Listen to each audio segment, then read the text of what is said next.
Let's have a whirlwind tour of Final Cut Pro 10, get a few skills under our belt, and get to where we know enough to work around this program, learn a few shortcuts. Nothing that's going to be super complicated. We'll dig deeper into this software later, but go ahead and open it up, and we're going to go ahead and make a new event. I'm going to name it, as I've done before, 2018-09-05, because I like to keep the date front and center. Go ahead and keep this checked and click OK. More often than not, that's going to get you started. And now you've got a brand new empty event, and we can start to get some media into it. One thing I never understand is why does Final Cut Pro not make the project name the same as the event? Well, you can single click here. Just one super deliberate single click will do the trick. Command C to copy, and then one click over here, Command V to paste. I'm going to hit the up arrow, and then, well, I'm just going to go ahead and delete all of that. Now I've got a project with the name of my day in the life short film. I always double click that out of habit just to make sure that's what's open down here. Well, this is your strip of time called the timeline. That's where we're eventually going to be putting all of our clips along the timeline. Right here is called the browser. That's where we're going to see all of our clips before they get into that timeline. So before I do anything, I'm going to go ahead and Command Tab over to the Finder because I have already queued up my media. You could find your media on a remote disk. You can click Command I to import it in Final Cut Pro, or in my case, I'm just going to select everything in here by shift clicking, click, then shift click, and I'm just going to drag it over here into the browser area of Final Cut Pro. Now this event that I'm working on is not actually a day in the life of project, so you see me here. That's not what we're really after, but I'm going to show you just a few tips. What you're going to do is watch through everything by using the space bar to play. I like to select the things that I like right out of the gate by hitting I on a section that I like and O, and then hitting F to mark that as a favorite. We'll see why later on. I'm going to use the down arrow to move to the next clip. Space bar plays again, I, and O. Now of course I can change all these things later. F marks a favorite. If there's a clip that I don't like, or if I mark a favorite that I decide I don't really like as well as I thought I did, I can select it and hit U to unfavorite that. I'm going to get this nice little movement down here so I can also skim with the mouse. And again, I'm just marking the favorites as I work my way through there. Now once I'm done with that, this is kind of the beauty of it. You want to be careful and pay attention to this drop down right here.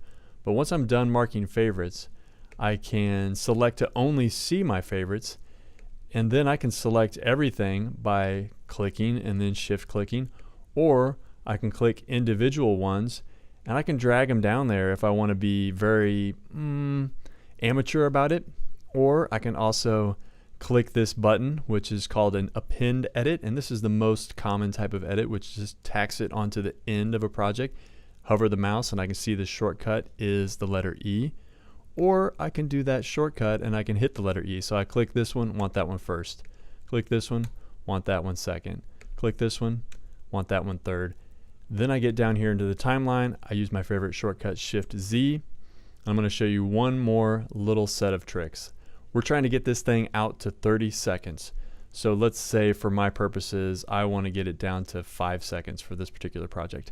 I'm going to do a little tip that I absolutely love. It's when you play back from the start, and then I'm going to stop it with the space bar, and then I'm going to use Option, and then right bracket is going to trim off this little section right here. So as I hover the mouse, it looks a little bit like a bracket. So that Option bracket will take this edge and pull it back to here and basically trim off that. So Option, right bracket. Let's watch that again. Option, right bracket.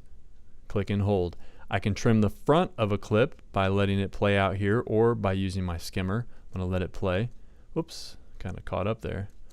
I can trim the front of this clip. That's the end point. I can trim that by hitting Option left bracket. I want to make sure my mouse isn't floating around down here because it will default to grab wherever the mouse is sometimes. Option left bracket, and it pulls that in. Shift Z is my favorite shortcut that stretches me back out to fill the screen. So I get all the way out to here. I'm going to hover my mouse and choose Option right bracket, little shortcut. And let's see where we're at with the time. I still need to get about a second out. Option left bracket. What I'm doing is I'm just tightening it up a little bit. And so if I want to get down to 5 seconds, then I just go ahead and I can use the left and right arrows actually and move frame by frame. Up and down arrows move me edit point to edit point. And I go Option right bracket, and that trims me right to the edge. So I kind of went through and just tightened that up a little bit. And now I've got a 5-second short film about the Electro Voice RE20. It's the worst film of all. Those are a few quick techniques to get you into Final Cut Pro. In points, out points, F to mark favorites, filter out the favorites. Be aware of this filter.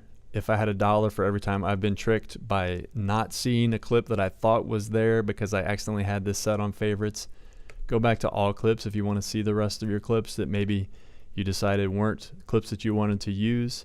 Use the keyboard shortcut E to put them at the end of the timeline, and then use Option left and right brackets to trim them up in the timeline. One final tip that I nearly forgot about. All of your clips are going to have some sound on them. How do we get rid of that as quickly as possible? Well, here's a clip with some sound on it. So I'm going to actually just throw it underneath my timeline here. I'm going to use that Control D that we learned, 5 period, to make a 5-second selection. And then I'm going to use a different type of edit called a connect edit.